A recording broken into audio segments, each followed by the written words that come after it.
Welcome to Apoorva's Nalabagam. இன்றைக்கி நம்ம இட்லி தோசைக்கெல்லாம் வச்சு சாப்பிட்றதுக்கு நல்ல ஒரு அருமையான உளுத்தம்பருப்பு சட்னி தான் எப்படி பண்ணுறதுன்னு பார்க்க போகிறோம். சட்னி ஒரு ப்ரோட்டீன் சத்து நிறைந்த ஹெல்த்தியான சட்னியாகவும் இருக்கும். கட்டியாக வச்சுக்கிட்டிங்கன்னா இது சாதத்துக்கு கூட நீங்கள் சைட் டிஷ் மாதிரி தொட்டு சாப்பிடலாம், ரொம்பவே நல்லாயிருக்கும். வாங்க இப்போ எப்படி பண்ணலான்னு பார்க்கலாம். இப்போ சட்னி பண்ணுறதுக்கு அடுப்பில் ஒரு கல்கத்தா கடாய் போட்டிருக்கு. இந்த கடாய் கூட பார்த்திங்கன்னா நம்மக்கிட்ட இண்டாலியமில் சப்பாத்தி உருட்டுற மனை, மிளகு சீரகம் இடிக்கிற இடி உரல், அது கூடவே பார்த்தீங்கன்னா இண்டாலியமில் தோசைக்கல் புடி உள்ளது புடி இல்லாதது ரெண்டுமே நம்மக்கிட்ட சேலுக்கு அவைலபிளாக இருக்குது. இது எல்லாமே உங்களுக்கு வேணும்னு நினச்சிங்கன்னா ஸ்க்ரீனில் நான் கொடுக்குற நம்பருக்கு வாட்ஸ்அப் பண்ணுங்கள், டீட்டெயில்ஸ் சென்ட் பண்ணுறேன். வேணுன்றவங்க ஆர்டர் பண்ணிவிட்டு வாங்கிக்கலாம். இப்போ கடாயில் ஒரு 2 டேபிள் ஸ்பூன் அளவுக்கு எண்ணெய் சேர்த்துக்கோங்க. அதில் 2 டேபிள் ஸ்பூன் உளுத்தம்பருப்பு சேர்த்துட்டு உளுத்தம்பருப்பு நல்லா கோல்டன் கலரில் செவத்து எடுத்துக்கோங்க. ரொம்ப கருக விட்றாதீங்க, நல்லா கோல்டன் கலரில் செவந்து இருந்துச்சுன்னா தான் சட்னி டேஸ்ட்டாக இருக்கும். இப்போ பார்த்தீங்கன்னா உளுத்தம்பருப்பு நல்லா கோல்டன் கலரில் செவந்து வந்துருச்சு. இப்போ எண்ணெயை வடிச்சிட்டு அந்த உளுத்தம்பருப்பை மட்டும் வெளியிலே எடுத்துக்கோங்க. இப்போ பார்த்தீங்கன்னா ஏற்கனவே ஊற்றிருந்த எண்ணெய் இருக்குது, அந்த எண்ணெயே போதுமானதாக இருக்கும். இதில் காரத்துக்கு நான் ஒரு 7 வரமிளகா எடுத்திருக்கேன். நீங்கள் உங்கள் காரத்துக்கு தகுந்த மாதிரி வரமிளகாவை சேர்த்துட்டு அந்த எண்ணெயில் ஃப்ரை பண்ணிக்கோங்க.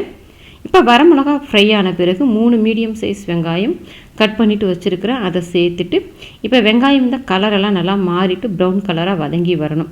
இந்த அளவுக்கு நல்லா வதக்கி விட்டுக்கோங்க. இப்போ இது கூடவே ஒரு பெரிய சைஸ் தக்காளி ஒன்று பொடியை கட் பண்ணிவிட்டு வச்சுருக்கேன், அதை சேர்த்துட்டு அது கூடவே ஒரு 2 கொத்து அளவுக்கு கருவேப்பிலை சேர்த்துக்கோங்க. வாசனை ரொம்ப நல்லாயிருக்கும். இப்போ இந்த தக்காளி நல்லா குழஞ்சி வதங்கி வரணும், அது வரைக்கும் வதக்கி விட்டுக்கோங்க. இப்போ பார்த்தீங்கன்னா தக்காளி நல்லா குழஞ்சி வதங்கி வந்துருச்சு. இப்போ இந்த அளவுக்கு நல்லா வதங்கி வந்த பிறகு அடுப்பை ஆஃப் பண்ணிவிட்டு சட்னியை நல்லா ஆற விட்டுருங்க. இப்போ ஆற வச்சுருந்த சட்னி மிக்ஸி கப்பில் சேர்த்துருக்கேன். அது கூடவே தேவையான அளவுக்கு உப்பு சேர்த்துட்டு கொஞ்சமாக தண்ணி சேர்த்து பாதி அளவுக்கு மட்டும் மைய வச்சு எடுத்துக்கோங்க, முழுமையாக மைய வைக்க வேண்டாம். இப்போ சட்னினா பாதி அளவுக்கு மைய வச்சு எடுத்துகிட்டு வந்திருக்கேன். இப்போ இது கூடவே நம்ம ஏற்கனவே ஃப்ரை பண்ணி வச்சுருந்த உளுத்தம்பருப்பை சேர்த்துட்டு அது கூடவே பார்த்திங்கன்னா கொஞ்சமாக தண்ணி சேர்த்துக்கோங்க, அதிகம் தண்ணி சேர்க்க வேணாம். கொஞ்சமாக தண்ணி சேர்த்து அப்படி கொஞ்சம் லேசாக கொரகொரப்பு இருக்கிற மாதிரி அரைச்சிக்கோங்க. இந்த உளுத்தம்பருப்பு நல்லா நைஸாக அரைச்சிட்டிங்கன்னா நமக்கு திகட்டுற மாதிரி இருக்கும். லேசான கொரகொரப்பு இருந்துச்சுன்னா சட்னி சாப்பிடும்போது நல்லாயிருக்கும். இப்போ சட்னி அரைச்சி எடுத்துகிட்டு வந்துட்டு இப்போ இதை ஒரு பாத்திரத்துக்கு மாற்றிட்டு கொஞ்சமாக மிக்ஸி கப் அலசிட்டு தண்ணி சேர்த்துக்கோங்க. இது சாதத்துக்கு வச்சுக்கிற மாதிரி, அதாவது தண்ணி சேர்க்காம இந்த மாதிரி வச்சு சாப்பிட்டிங்கன்னா டேஸ்ட்டாக இருக்கும்.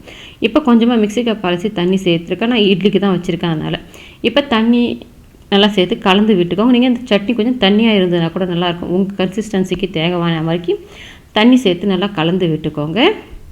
இப்போ கலந்து விட்டுட்டு நம்ம வழக்கமாக சட்னி தாளிக்கிற மாதிரி தான் கடுகு உளுத்தம்பருப்பு ஒரு கொத்து கருவேப்பிலை சேர்த்து தாளிச்சிருக்கேன். இப்போ தாளிப்பை சேர்த்து நல்லா கலந்து விட்டுருங்க. நமக்கு நல்ல சுவையான ஹெல்தியான உளுத்தம்பருப்பு சட்னி ரெடி ஆகிடுச்சு. நீங்களும் உங்கள் வீட்டில் ட்ரை பண்ணி பாருங்கள். ட்ரை பண்ணி பார்த்துட்டு எப்படி வந்ததுன்றதை கமெண்ட் செக்ஷனில் சொல்லுங்கள். லைக் பண்ணுங்கள், ஷேர் பண்ணுங்கள், அபூர்வாஸ் நலபாகத்துக்கு சப்ஸ்கிரைப் பண்ணுங்கள், கூடவே பெல் பட்டனையும் கிளிக் பண்ணுங்கள். அப்போ தான் என்னோடய போஸ்ட்லாம் உங்களுக்கு உடனடியாக கிடைக்கும்.